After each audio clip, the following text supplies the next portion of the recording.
Pemirsa, buka mata, buka hati, kita tentu sangat ingin mengawali hari dengan baik. Dengan harapan selama sisa hari tersebut ada banyak hal yang kita lakukan dan memberikan dampak yang positif bagi diri kita.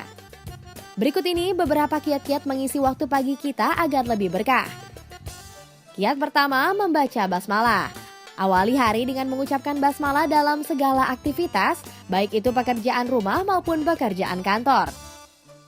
Membaca basmalah berarti memohon perlindungan kepada Allah atas apa-apa yang kita kerjakan agar menjadi manfaat dan menghilangkan kemudaratan dari apa-apa yang kita kerjakan. Kiat yang kedua adalah membaca Al-Quran dan memahami maknanya. Pemirsa, isilah waktu pagi kita dengan membaca Al-Quran. Waktu pagi adalah waktu masih fit seseorang untuk beraktivitas. Tubuh kita masih segar dan otak kita masih bebas kejenuhan. Maka bagus sekali jika seseorang memanfaatkannya untuk membaca dan mentadaburi Al-Quran. Ingatlah bahwa Al-Quran nanti bisa memberi syafaat bagi kita di hari yang penuh kesulitan pada hari kiamat kelak. Begitulah yang disabdakan Rasulullah SAW. Kita dianjurkan untuk membaca 2 surat cahaya, yaitu surat Al-Baqarah dan Ali Imran, karena keduanya datang pada hari kiamat nanti seperti 2 awan atau seperti 2 cahaya sinar matahari, atau seperti 2 ekor burung yang membentangkan sayapnya. Keduanya akan menjadi pembela bagi yang rajin membaca 2 surat tersebut. Bacalah pula surat Al-Baqarah. Mengambil surat tersebut adalah suatu keberkahan dan meninggalkannya akan mendapat penyesalan. Kemudian selagi mengisi waktu sebelum melakukan aktivitas lainnya, kita dapat belajar untuk memahami makna melalui kitab-kitab tafsir karena keutamaan memahami tafsir Al-Quran adalah mengamalkannya sesuai dengan maknanya dalam kehidupan sehari-hari. Kiat ketiga adalah mengulang hafalan Al-Quran. Bagi Anda yang memiliki hafalan Al-Quran, waktu pagi juga dapat diisi dengan mengulangi hafalan karena waktu pagi adalah waktu terbaik untuk menghafal dibandingkan dengan waktu siang yang penuh kesibukan. Waktu pagi adalah waktu di mana otak bekerja secara maksimal dalam aktivitas membaca dan menghafal. Sehingga menghafal dan mengulang hafalan Al-Quran pada pagi hari menjadi lebih mudah dilakukan daripada siang atau malam hari. Kedudukan yang bertingkat-tingkat di surga nanti tergantung dari banyaknya hafalan seseorang di dunia dan bukan tergantung pada banyaknya bacaan saat ini. Sebagaimana hal ini banyak disalahpahami banyak orang. Inilah keutamaan yang nampak bagi seorang yang menghafalkan Al-Quran, namun dengan syarat hal ini dilakukan untuk mengharap wajah Allah semata dan bukan untuk mengharapkan dunia, dirham dan dinar. Inna shani'aka huwal abtar. Kiat keempat, kita bisa membaca juga belajar selama pagi hari. Baik itu membaca koran, buku, maupun belajar hal-hal baru. Sebagaimana telah diketahui bahwa otak dapat menangkap dengan mudah informasi yang masuk seperti halnya menghafal Al-Quran. Membaca dan belajar juga memperkaya ilmu kita. Kiat kelima, awali hari dengan sarapan. Sarapan penting bagi tubuh karena mengandung nutrisi untuk mengawali pagi hari. Dengan sarapan, tubuh mendapatkan asupan energi dan menjadi fit, siap untuk menjalani hari. Sarapan juga mengingatkan kita pada nikmat Allah Subhanahu wa Ta'ala bahwa pada malam sebelumnya kita ditidurkan, diberikan kesempatan bangun keesokan paginya, dan diberikan rizki dengan sarapan di pagi hari. Sarapan merupakan salah satu bentuk yang patut kita syukuri. Kiat keenam, laksanakan sholat duha. Waktu sholat duha dimulai setelah matahari terbit sampai sebelum matahari tegak di atas kepala. Sholat duha diyakini sebagai sholat sunnah pembawa rezeki. Rasulullah SAW pun bersabda bahwa barang siapa sholat sunnah duha 4 rakaat dengan istiqomah, maka Allah akan cukupkan rezekinya pada hari itu. Dengan menjalankan sholat duha, pagi kita dan sisa harinya akan penuh berkah. Sholat duha juga memiliki fungsi memberikan ketenangan jiwa kita, terutama ketika bekerja. Kiat yang terakhir adalah berdoa dan berzikir. Setiap harinya ketika memulai aktivitas, kita dianjurkan berdoa. Selain membaca basmalah, kita pun selayaknya berdoa memohon keberkahan kepada Allah, meminta kelancaran urusan, dan keberkahan dalam setiap kegiatan yang kita kerjakan. Kita pun harus meniatkan untuk melakukan segala sesuatu hal untuk mencari ridho Allah, bukan hanya faktor dunia semata. Selama menjalani pagi hari, sibukkan hati kita dengan berzikir mengingat Allah, memohon ampunan, memuji Allah, sehingga kita tidak lalai dalam mengerjakan pekerjaan kita. Nah pemirsa, begitulah kiranya kiat-kiat yang dapat kita lakukan untuk meraih keberkahan di pagi hari. Semoga bermanfaat bagi kita. Ingatlah bahwa pagi hari yang baik merupakan cerminan awal bagi sisa hari kita setelahnya.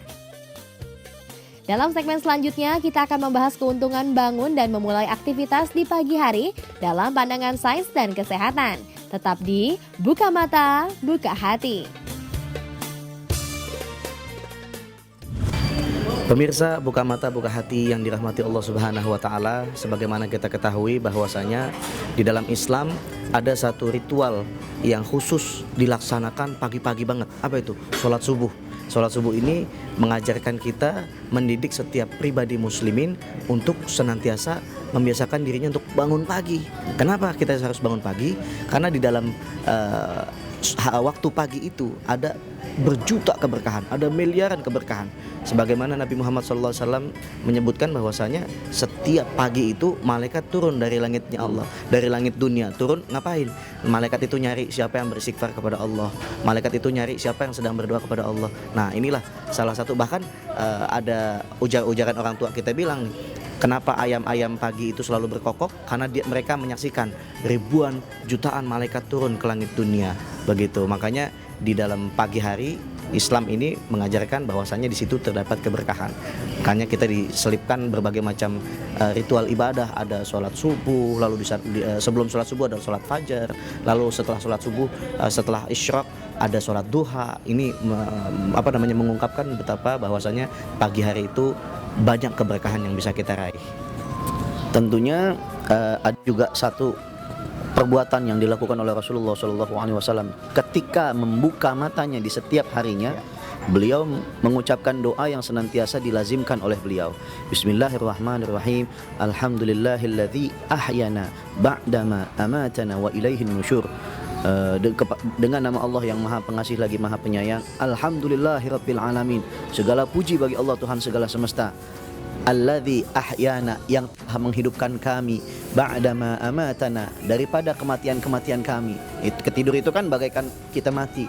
Begitu kita dikasih anugerah sak melek lagi, Nabi mengajarkan ucapkan kalimat alhamdulillahirabbil alamin. Ini adalah senjata pembuka keberkahan di setiap pagi hari kita.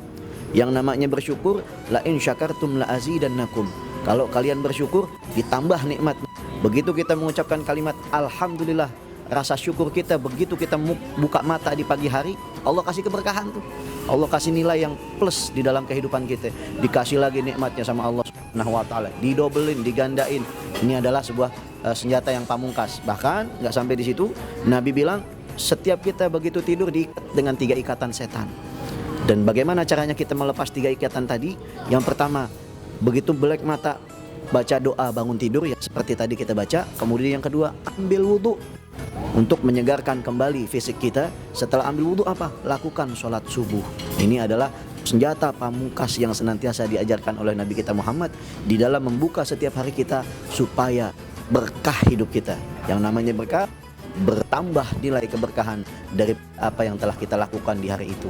Mudah-mudahan keberkahan selalu menaungi hari-hari kita. Dan jangan lupa apa yang diajarkan Nabi, amalin meskipun sedikit.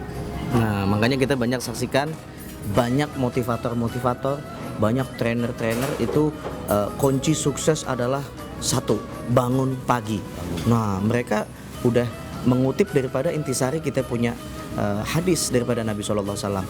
Bangun pagi, bangun itu kunci sukses, kata mereka begitu. Nah mereka sudah lebih mengetahui bahwasanya Islam sudah lebih dulu mengajarkan bahwasanya bangun pagi itu merupakan pembuka rezeki. Makanya orang tua bilang bangun pagi-pagi sebelum rezekinya dipatok ayam. Dipatok sama siapa? Ayam. Karena sebelum dipatok ayam bangun pagi-pagi. Nah, selain kita perbanyak ritual ibadah, sholat duha, sholat fajar segala macam, zikirnya juga jangan dilupa. Nah, maka itu adalah pembuka rezeki yang teramat lebar bagi seorang muslimin. Insya Allah. Mudah-mudahan kita bisa senantiasa lazimin bangun pagi. Amin.